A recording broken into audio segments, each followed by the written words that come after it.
యూట్యూబ్లో, ఫేస్బుక్లో ప్రసారమవుతున్న ఆత్మీయ మేల్కొల్పు మినిస్ట్రీస్ తెలుగు ఆన్లైన్ సర్వీస్ నుండి ఫాలోవర్స్, వ్యూయర్స్ అందరికీ యేసుక్రీస్తు యొక్క ప్రశస్తమైన నామంలో ప్రత్యేక శుభాన్ని తెలియజేస్తున్నాను.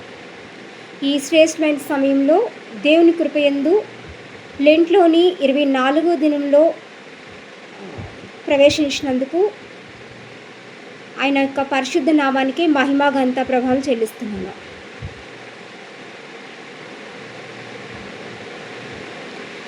ఈరోజు దైవ వర్తమానం మత్తయి సువార్త 22వ అధ్యాయము 15 నుండి 22 వచనాల వరకు ఉన్నటువంటి వాక్య భాగం నుండి గ్రహింపబడి ఉంది. మరి ఆ వాక్య భాగాన్ని మనం పరిశీలన చేసినట్లయితే అక్కడ ఒక సందర్భాన్ని చాలా ప్రాముఖ్యంగా గమనిస్తాం.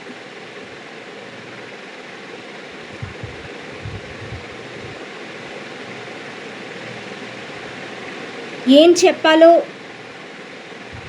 తెలియని అయోమయ స్థితిలో ఉన్నటువంటి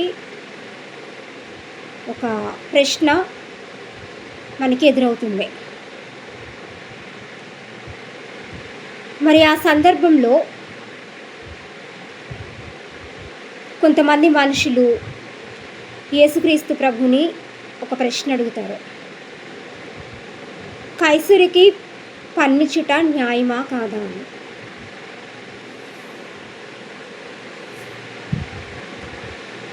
మరి ఆ ప్రశ్న అనేది యేసుక్రీస్తు ప్రభువాన్ని గౌరవిస్తూ అడిగింది కాదు, కానీ ఏదో వాళ్ళకు ఉన్నటువంటి సందేహాన్ని క్లియర్ చేసుకోవడానికి మాత్రం అడిగిన ప్రశ్న. అంతేకాకుండా యేసుక్రీస్తు ప్రభువాన్ని శోధించడానికి అడిగిన ప్రశ్న.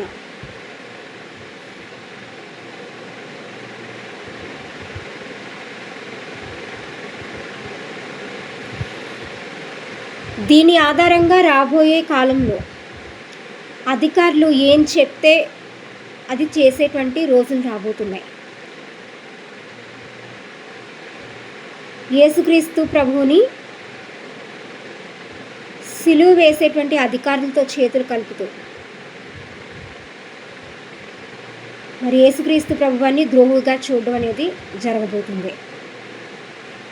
ఒక వంచకుడిగా ఆయన్ని చూడబోతున్నారు. అంటే యేసుక్రీస్తు ప్రభువారిది ఒక మోసపూరితమైనటువంటి బోధ.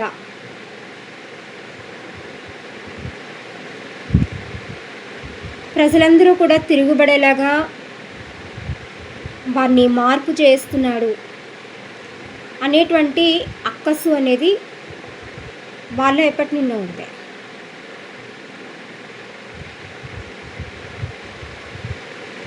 దీని మరొక ఉద్దేశం ఏంటంటే ప్రభుత్వ అధికారులకు ఉండేటువంటి లాభాలు ప్రజల నుండి దక్కకుండా చేస్తున్నాడు అనేటువంటి ఒక నెపాన్ని మరి యేసుక్రీస్తు ప్రభు మీద మోపడం జరిగింది.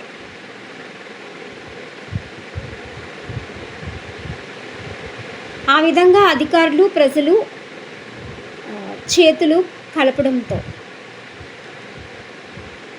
మరి యేసుక్రీస్తుని సిలువ వేయడానికి దారితీసింది.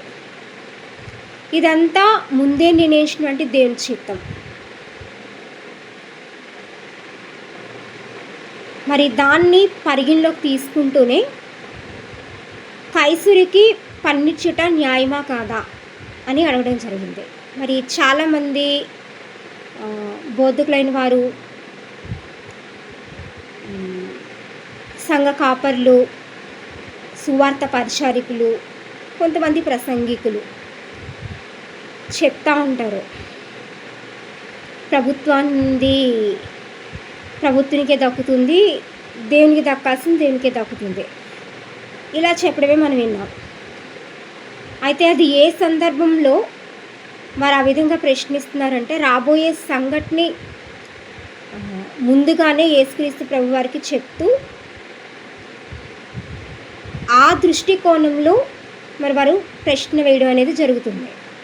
ఇది చాలామంది గమనించినటువంటి విషయం. నిజమే.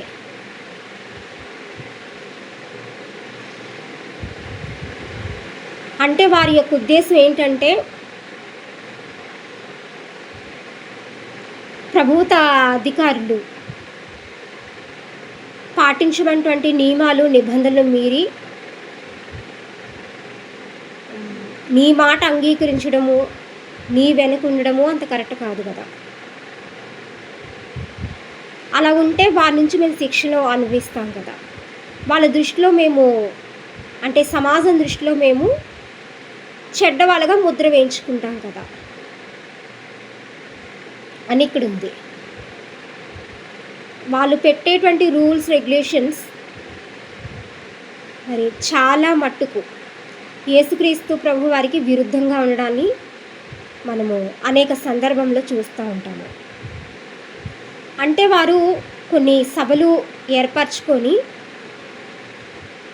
యేసుక్రీస్తు చేసేటువంటి బోధకి విరుద్ధంగా తరచుగా మాట్లాడుకోవడం, యేసుక్రీస్తు ప్రభు వారి యొక్క అధికారం ఎక్కువ అవుతుంది అనేటువంటి ఒక అసూయ, ఈర్ష్య అనేది మరి వారిలో మనం చూడగలం.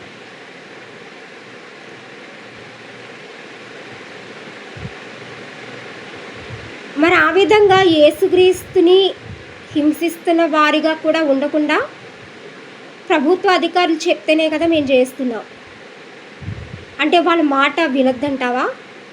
అంటే అధికారులని మాటే మీరమని చెప్తావా అన్న ఉద్దేశంతో కైసరికి పన్ను ఇయ్యాలా వద్దా అనేటువంటి ఒక ప్రశ్న మరి యేసుక్రీస్తు ప్రభువాన్ని శోధిస్తూ అడగడాన్ని ఇక్కడ మనం గమనించవచ్చు. మరి ఆ విధమైనటువంటి భవిష్యత్ కాలానికి సంబంధించినటువంటి అంశం అది. మరి ఆ సమయంలో యేసుక్రీస్తు ప్రభువారు వారు తమని శోధించే ఉద్దేశంతోనే ఆ ప్రశ్న అడిగారు, కానీ యేసుక్రీస్తు ప్రభు యొక్క విలువ గుర్తించో ఆయనది విశ్వాసం నుంచి అడగలేదు కాబట్టి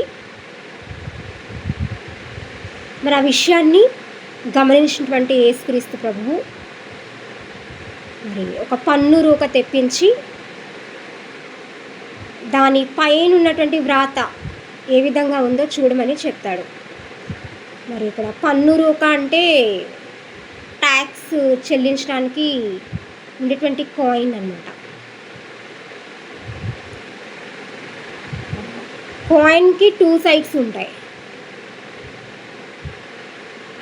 మరి ఆ కాయిన్ మీద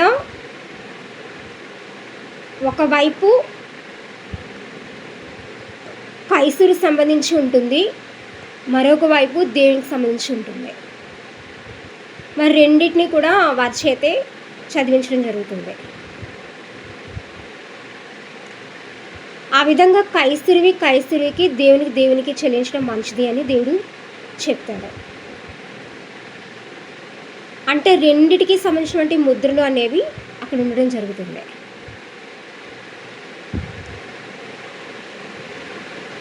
మరి సమాజం దృష్టిలో మంచివాళ్ళు అనిపించుకోవడానికి వాళ్ళు చేయమన్న ప్రతి కార్యక్రమం కూడా చాలా భయంతో, ఒక దేశభక్తితో,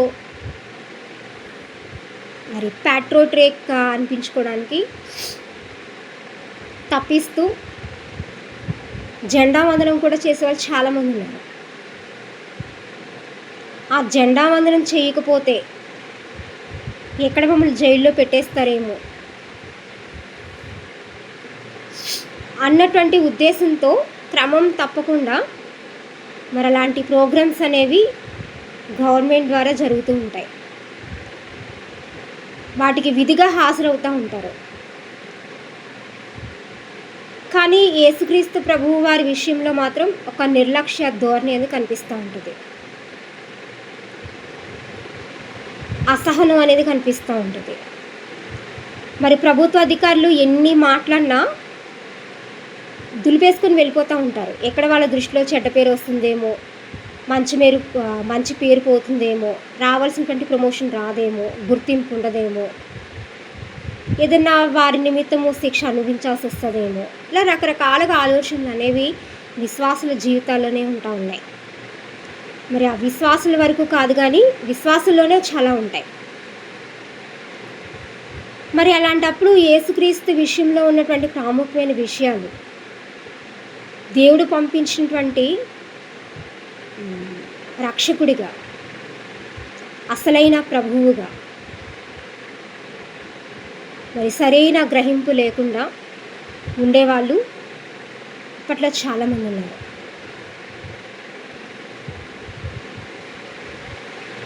అంతగా ప్రభుత్వం యొక్క రూల్స్ అండ్ రెగ్యులేషన్ గురించి ఆనాటి పితరుల నియమ నిష్టలు ఎలా పాటించేవారో అలా పాటిస్తూ వాళ్ళు పూజిస్తున్నారు. మరి దేవునికి దక్కాల్సినటువంటి స్తోత్రం ఎక్కడుంది? ఆయన సృష్టించకుండానే ఆ ప్రభుత్వ అధికారులు వారు ఇచ్చేటువంటి బెనిఫిట్స్ అనేవి నిజంగా ఉంటాయా? ఉండవు. మరి అంతగా ప్రభుత్వానికి లోబడేటువంటి మీరు ఈ లోకానికి రక్షకుడిగా వచ్చినటువంటి పాపాన్ని విడిపించినటువంటి యేసుక్రీస్తు ప్రభు వారికి చూపించేటువంటి కృతజ్ఞతాభావం అనేది ఏ విధంగా ఉంది?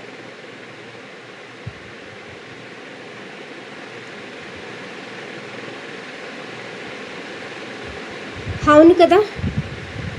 అంటే కృతజ్ఞత లేకుండా బతికేస్తూ జస్ట్ ప్రభుత్వానికి మాత్రమే భయపడుతూ వారి కోసమే జాగ్రత్తగా బ్రతుకుతున్నాం తప్ప యేసుక్రీస్తు చేసినటువంటి శిలువ త్యాగంలో పరిశుద్ధంగా ఉండడానికి తప్పించేటువంటి తపన అనేది తక్కువగా ఉంటుంది.